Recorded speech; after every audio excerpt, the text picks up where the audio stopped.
Olá, sejam muito bem-vindos a mais um Bate-Papo Literário, um programa para quem aprecia uma boa história e uma boa conversa. E no Bate-Papo Literário de hoje nós vamos conhecer uma história de aventura e superação contada pelo nosso convidado, o educador físico, engenheiro e viajante Roberto Boel Vaz. Ele é autor do livro Na Trilha das Américas, onde conta como em 1996 cruzou o continente de Fusca, de São José em Santa Catarina até Atlanta, nos Estados Unidos, para assistir à abertura dos Jogos Olímpicos. Com um espírito desbravador, Roberto enfrentou desafios, fez amigos e vivenciou paisagens incríveis. Roberto, seja muito bem-vindo ao Bate-Papo Literário. É um prazer recebê-lo aqui para falar desse livro que traz uma aventura. É uma aventura inédita? Alguém já fez esse caminho de Fusca, além de você? Um prazer enorme estar aqui conversando com você, Renata. E o seguinte, já fizeram de Fusca, né? Inclusive, há pouco tempo atrás ficou muito famoso o Churastei, né? Com o Fusca, que infelizmente faleceu lá no Canadá, já próximo do Alasca, com o cachorro. É verdade, mas foi depois de você, né? Sim, não, foi depois, mais de 20 anos depois, sim, né? Sim. Eu fiz a viagem em 96, ele fez agora, em torno do ano de 2020. Ele falou comigo antes de viajar, né? É mesmo? Ele perguntou... Ele sabia da tua história? Sabia da minha história. Inclusive, ele gostaria de ter ido de moto. A viagem dele, inicialmente, a ideia era moto. E eu convenci ele a ir de carro, porque era realmente mais seguro. E no final, foi uma fatalidade mesmo. É verdade. Foi a única pessoa que eu conheço que fez especificamente de Fusca também. E você está reeditando, né, relançando, vamos dizer, esse livro. É a quarta edição. Essa aqui já é a quarta edição. Essa aqui foi lançada em 97, né, que foi depois da aventura, é claro, né? Aqui com o Pelé, gente, aqui na contracapa, vocês conseguem pegar aqui, olha... Pelé foi uma personalidade incrível quando eu cheguei em Atlanta, de Fusca, ele ficou sabendo que existia lá a Casa Brasil, né, uma casa específica para receber os brasileiros, atletas e viajantes, turistas. Ele queria saber quem eram os aventureiros do Fusca, que era eu e tinha um repórter comigo na época, do Diário Catarinense. E aí ele nos atendeu, foi super simpático, autografou uma bola para mim, teceu vários comentários positivos. Foi uma personalidade realmente ímpar, assim, merecia... Só por isso já valeu a aventura. Merecia ser chamado o rei, né? É verdade. Realmente era uma figura incrível. E ele está sendo, então, relançado agora pela editora Vitelli Publisher. E conta pra gente... Como é que surgiu, assim, esse espírito aventureiro? Assim, é desde sempre? Como é que é? Não, viajar é uma coisa desde sempre para mim, né? Eu sou filho de catarinenses, mas nasci em Recife, Pernambuco, porque meu pai era da Marinha Mercante, quer dizer, ele já era um viajante, já tinha conhecido o mundo inteiro na bordo de navio, né? E quando veio trabalhar em terra, casou, eu nasci lá, mas de lá depois ele foi transferido para São Paulo, a família ficou um tempo lá, depois é que nós voltamos para Santa Catarina. E desde criança sempre gostei muito de viagem. E já, assim, antes dessa viagem, eu já tinha feito a Europa de mochila nas costas, com 21 anos. Fiquei 3 meses perdido lá na Europa, sem dinheiro. É muito desprendimento. Já tinha feito em 85, com 20 anos, eu fiz a costa brasileira a bordo de um navio de carga, né? Eu peguei uma carona, fiquei 45 dias no navio indo, fui até Areia Branca, no Rio Grande do Norte, voltei, né, com o navio.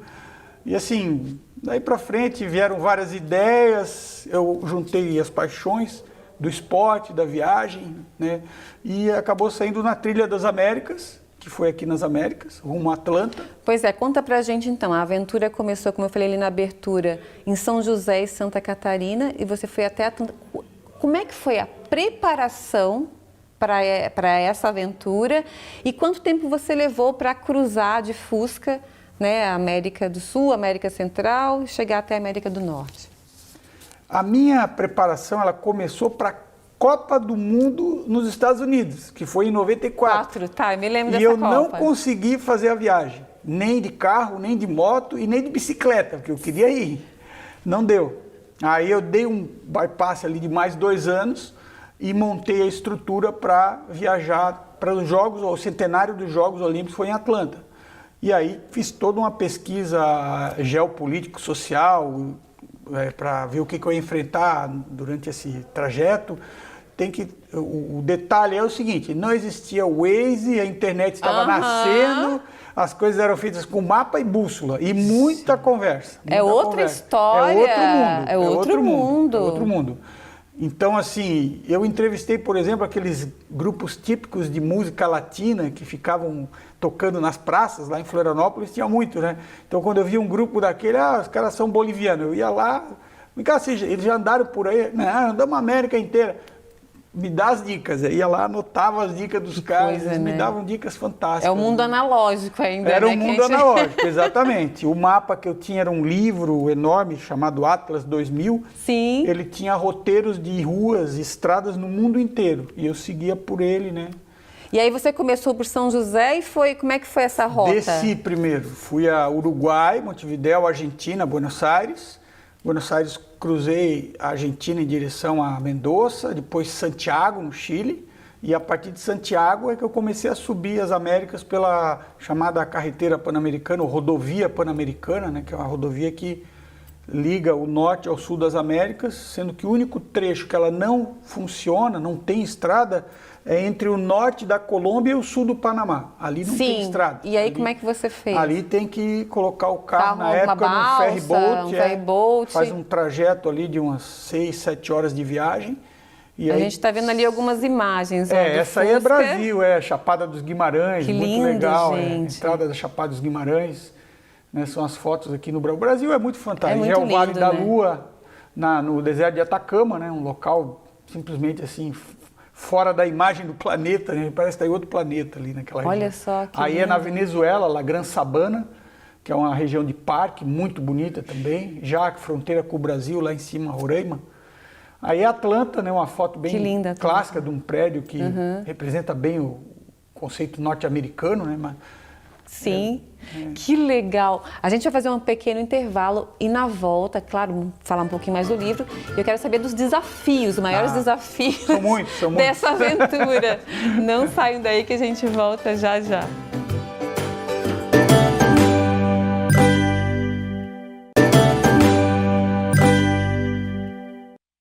Olá, estamos de volta e no bate-papo literário de hoje eu tenho o prazer de receber o engenheiro e viajante Roberto Boel Vaz. Ele veio falar do livro Na Trilha das Américas, onde conta como cruzou o continente americano de Fusca para assistir à abertura dos Jogos Olímpicos em 1996. Desculpa perguntar, mas quantos anos você tinha na época? Na época eu tinha 31 anos. Hoje você faria novamente essa viagem? Tô louco para fazer, tá certo? Só que eu quero ir um pouco mais longe, né? Porque a viagem original, ela era uma viagem para ir até o sul das Américas, ao Ushuaia, e depois subir e ir até o Alasca, lá em cima, fazer um grande 8 assim nas Américas. Com as dificuldades de busca de patrocínio, eu fui adequando a viagem. Nem era para ser num Fusca, tá? Era uma picape o primeiro projeto. Depois foi baixando para um carrinho 1000 e no final foi num Fusquinha de 25 anos, né, de idade. Meu Deus do céu. Então... Tá, você falou então que passou então pela Uruguai, Argentina, Chile. Quantos países você atravessou até chegar em Atlanta, ou estados, enfim? E quanto tempo levou então essa viagem? Olha, contando o Brasil, né, que é um país continental, eu cruzei 16 países no total. 16 países. E nesse percurso, assim, entre ida e volta, foram 5 meses e 4 dias de viagem, morando dentro do Fusca. Você dormia dentro do Fusca? Tá, mas você não estava sozinho, você tinha ainda uma pessoa que estava contigo. Os dois dormiam no Fusca. Os dois dormiam dentro do tempo, todos os dias? Sim. Sempre? Aí a gente tinha uma programação de intervalos, por exemplo, quando dava fazer assim uma geral, né? Então uma vez por semana a gente tinha que pegar um albergue ou uma pousada baratinha para dar aquela geral, né? Ai, pois é. Mas aqui embaixo foi mais constante isso, assim, de pegar, porque a gente saiu no inverno, era muito frio. Isso que eu ia te perguntar, em qual era a estação, então você saiu... Tá, as Olimpíadas foram em que mês? de Atlanta? Foi junho. Então vocês saíram... Julho. Então vocês chegaram lá no verão de lá. De lá. Né? E saíram daqui, terminando o verão daqui, mais ou menos. O inverno. Nós saímos aqui dia 5 de junho, inverno. Aí mas para chegar lá Uruguai, Argentina, Chile, Peru, frio. Sim. No Equador começou a esquentar, na Colômbia, já ali no mês de início de julho, ali por aí, final de junho, já é quente. Pois ali na linha do Equador já é quente. Quando nós passamos a linha do Equador e começou a subir, já é junho no hemisfério norte, que é verão lá, né? Então, que é verão, Mas então não foram 5 meses? Não, foram 5 meses, ida e volta. Claro. Ida e volta. Ida e volta. A ida demorou aí uns 30 e poucos dias, né? Mas foi rápido até, eu imaginei realmente... 20 mil quilômetros aproximadamente, 21 mil quilômetros aproximadamente. Vocês não paravam muito assim, vocês seguiam viagem? Dormíamos o essencial, né? O que precisava para seguir Tá, conta pra gente quais foram os maiores desafios dessa viagem. Olha, perrengue é o que não falta. Lembra de um ou dois assim, que foram mais terríveis, assim, porque os perrengues a gente nunca esquece, né? Por exemplo, para cruzar da Colômbia para o Panamá, não tem estradas. Então você é obrigado a pegar um ferry. E esse ferry tem dias específicos que ele sai. Nós chegamos no dia que o barco saía à tarde, perdemos o barco. Aquilo ali nos atrasou 2 dias de viagem. E aí esses 2 dias têm que ser recuperados na estrada.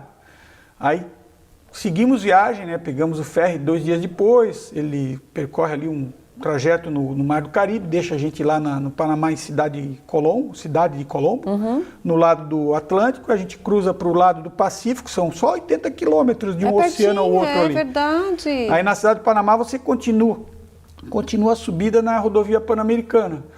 Aí faz Panamá, Costa Rica, Nicarágua. Na Nicarágua o carro deu um piripaque lá e tivemos que parar na mecânica. Mas só deu um piripaque uma vez? Uma vezinha, Fusquinha não, ele é bom. Então. Não teve nenhuma grande nesse revisão. Tempo, são 20 mil quilômetros? Mas imagina. Era velhinho, tadinho. Eu não fiz assim, uma mega revisão. Não, e teve que ir e voltar ainda. Não, depois voltou bem e tal. Né? Então esses foram os 2 grandes perrengues. Ali na América Central, né? O Fusca quebrou lá, deu uma quebra na Nicarágua, arrumamos, seguimos viagem. E na volta, infelizmente, eu fui assaltado no México, na cidade do México. Foi assaltado? Na verdade foi um furto, né? Sim. O carro estava na garagem do hotel. Ali eu perdi, por exemplo, todas as filmagens da viagem eu perdi. Eu tinha essas filmagens de deserto, selva, tudo perdi. E das fotos que eu tirei, uns 40% foram embora também. Essas coisas estavam dentro do Fusca? Numa maleta térmica. Eles roubaram eles levaram essa maleta, né? E as fotos que eu tenho foi pura curiosidade, que eu não aguentava. Na época era tudo filme. E também não tinha celular, meu Deus. Não era a gente não consegue nem lembrar de como era. Filme. Meu Deus, para revelar. Aí eu mandei revelar os filmes filmes na Cidade do México. Quando eu mandei revelar, os que eu revelei, eu consegui ficar. E os outros foram roubados. Puxa vida. E do Brasil, porque você falou que então foi para outros países, né? Você subiu para outros países. E você percorreu aqui no Brasil quais os estados? Assim, foi só mesmo... Não. Aí eu fui pelo sul, Sim. Subi pela costa do Pacífico, fui aos Estados Unidos. Aí o sul dos Estados Unidos ali é Texas. Aí tem uma fronteira México-Texas ali, que é do lado mexicano é Matamoros, do lado americano é Brownsville. Brownsville ficou famoso porque é a cidade que lança os foguetes do Elon Musk. Agora é lá que ele tem a base dele. Sim, né? sim. Aí ali nessa passagem você faz todo o sul dos Estados Unidos, né? Louisiana, Alabama, sim. Mississippi, e sobe na Geórgia. Atlanta era a capital, onde estavam ocorrendo os Jogos Olímpicos. Na volta, o itinerário é similar até a Colômbia, até Cartagena das Índias. Sim. Ali o que eu fiz? Eu fui em direção à Venezuela e entrei no Brasil por Roraima, em Santa Helena de Uari, em Boa Vista, né? Nossa, aí fiz o Brasil todo assim nesse trajeto, Roraima, Manaus de balsa até Porto Velho, aí Porto Velho desce, Gente. Vem a Chapada dos Guimarães, aí depois sobe, vai a Brasília e tal. Eu tinha uma série de roteiros para fazer no Brasil, mas o dinheiro já tinha acabado, o carro já estava meio assim dando sinais de que não ia aguentar. Aí eu já 5 meses longe de casa. Nossa, é muita coisa. Aí eu Toquei direto ali pelo centro ali, né? Brasília, BH, né? Belo Horizonte, São Paulo, até chegar em Floripa. A gente vai fazer mais um pequeno intervalo e na volta, então, eu quero falar dessa reedição, né? O que ela traz de diferente dessa primeira edição aqui. Essa aqui foi de 97, né? Mas essa aqui já é a quarta edição, Já é né? a quarta edição, é. Vamos falar um pouquinho dessa edição, então. Não saiam daí que a gente volta já já.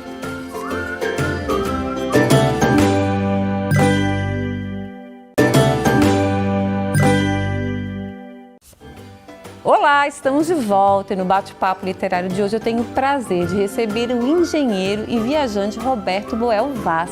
E ele veio falar do livro Na Trilha das Américas, onde conta como cruzou o continente americano de Fusca para assistir a abertura dos Jogos Olímpicos em 1996. Mas nós vamos começar esse terceiro bloco com mais uma maravilhosa dica de leitura da jornalista Letícia Bombo no quadro Um Instante na Estante. Vejam só.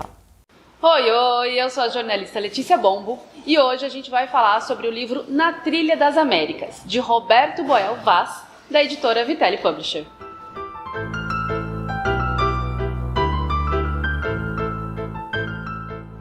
Viajar é algo muito animador. Conhecer um novo país, uma nova cultura, é sempre empolgante planejar o que a gente vai visitar, os pontos turísticos. Agora, imagina fazer um roteiro de Santa Catarina até Atlanta, nos Estados Unidos. Este é o contexto do livro Na Trilha das Américas, que narra as aventuras de Roberto e seu amigo Flávio Cardoso Júnior, rumo às Olimpíadas de Atlanta, a bordo de um Fusca 75.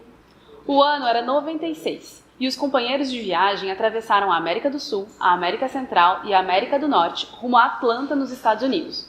Foram 17 países, incluindo o Brasil. As histórias do trajeto são incríveis. Foram 44.440 quilômetros, 5 meses e 4 dias de altos e baixos, improvisando soluções e criando laços com pessoas que ajudaram em momentos de dificuldade durante a jornada. A chegada ao destino trouxe a sensação de dever cumprido, encontrando pessoas que os estimularam em relação ao propósito da viagem. Mas o encontro mais marcante mesmo foi com o Rei Pelé. Depois de uma conversa encorajadora ao peito de Roberto, Flávio e até do Fusca, Pelé autografou uma bola como presente aos aventureiros. A obra é uma lição de vida, em que o autor comprova que sonhos podem se tornar realidade sim. Vem com a gente viajar também. Te espero no próximo instante. Roberto, voltando então, conta pra gente então o que tem de diferente nessa quarta edição então do seu livro que está sendo reeditado agora pela Vitelli Publisher. E também sobre o lançamento, você pretende fazer quando o lançamento? Fala pra gente. Olha, o livro oficialmente ele vai estar chegando pra gente, né, na semana que vem ainda. Nós só temos o boneco dele, esse primeiro exemplar, mas está tudo confirmado com a gráfica para chegar aí na semana que vem. A partir daí que a gente vai começar a estruturar o lançamento, provavelmente para dezembro. E até lá eu tenho que conversar com a editora, né, com o Vitelli, para a gente fazer esse planejamento. Ele, na quarta edição, as novidades estão por conta de algumas experiências assim fora do comum que eu tive durante a viagem, né?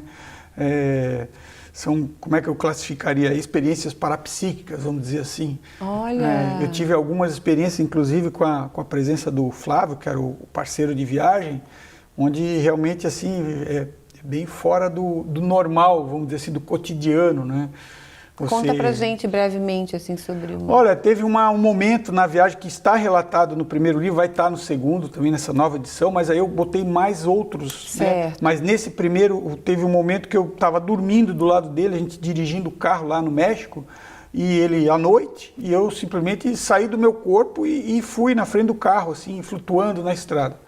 E me projetei assim, ao longo de metros, né? À frente do carro e, de repente, eu vi um buraco na estrada.